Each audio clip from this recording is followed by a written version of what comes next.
In this edition of Health Matters, we'll find out why dieting just doesn't work, gain some comedic insight on sleep apnea, learn how stem cells are helping diseased areas of the body, and discover some simple exercises you can do at your workplace. All this and more on Health Matters.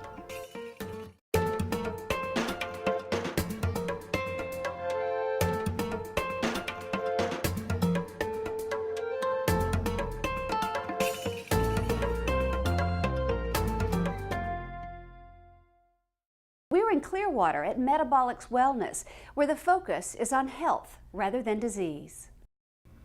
Explain why diets simply don't work.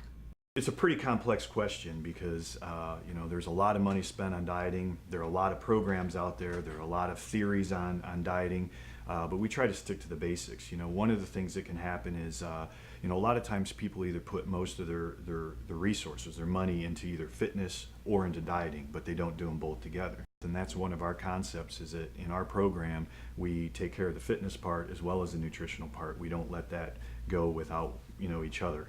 So that's one part. You can't go to the gym and expect to lose weight without having the nutritional management in place too. And just the same, you can't do the nutritional management, lose all the weight, and then not have exercise as part of your regimen. Other things are, the processing of our foods. That's a fact. It's not the only thing, but it is changing. We're not getting enough nutrients. We know that people aren't getting as many servings of fruits and vegetables that they need. These are the nutrients that are driving the chemical reactions in our body. Trying to, again, moderation, getting people to understand that processed foods do make a difference.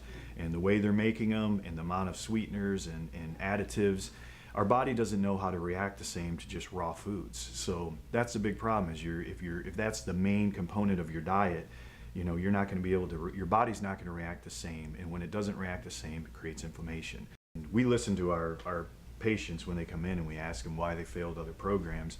And a lot of times it's just too complex. They don't get any wiggle room. They basically are told, you can't do this, you can't do that. You got to add points, you got to start reading labels. So our program's a little bit more sensible in the sense that you don't have to, read all these labels. We can't make people into nutritional experts. And the manufacturers have figured this out. They know how to take the labels on the back of products, and they talk about how many servings. You really have to understand nutrition to know how many servings equal how many carbohydrates, how much fat, and it really confuses people.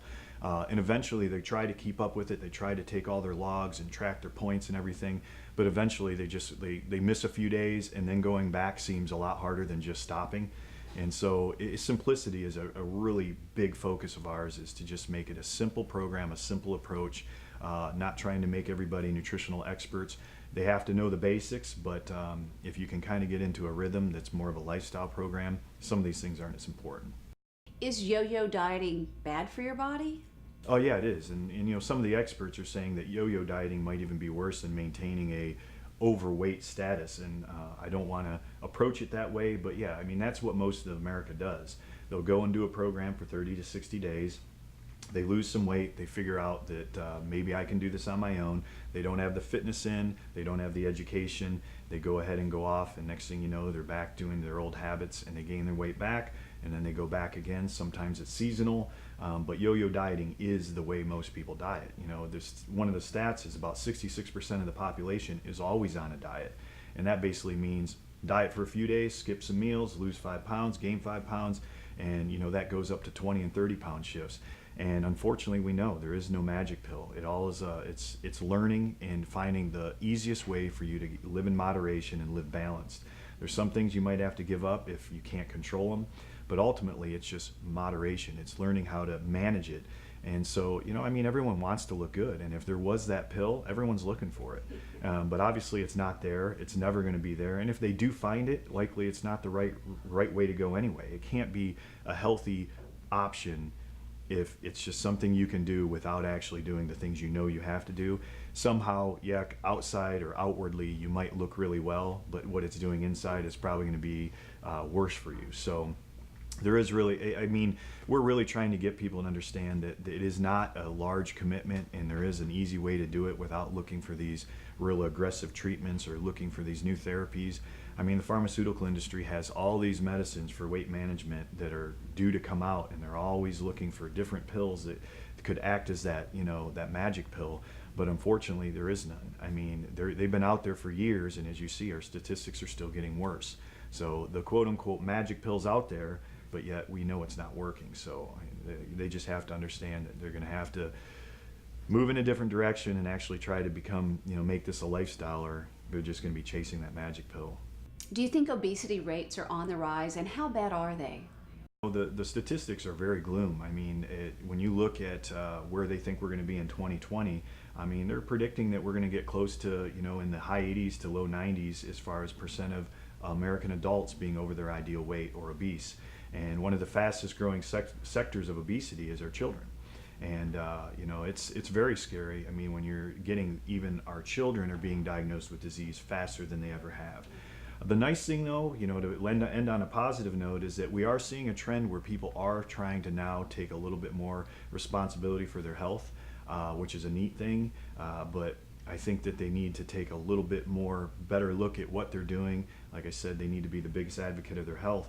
But it is a very scary statistic. Society's health right now is at a very scary point.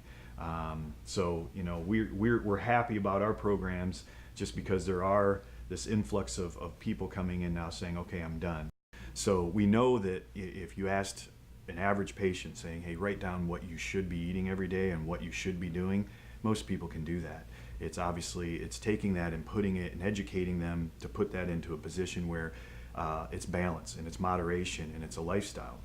So we do tell people what they shouldn't eat and what they should eat, but we do it a little bit differently, to where we say, well, let's just focus on what you should eat during this period and then allow them some time to eat some of the foods that they really like. Because if you don't give wiggle room, if you don't look at this as moderation and balance, nobody's going to succeed. You really have to, you can't tell people they can never eat something. You can't tell them that they can't have a glass of wine, they can't have a snack one time. You have to really build that into a program that makes sense to them and that's achievable. And that's the only way we find success, is that you have to get them to understand that we're not taking away everything from them, that we're actually just helping them get more control over their eating instead of letting eating control them.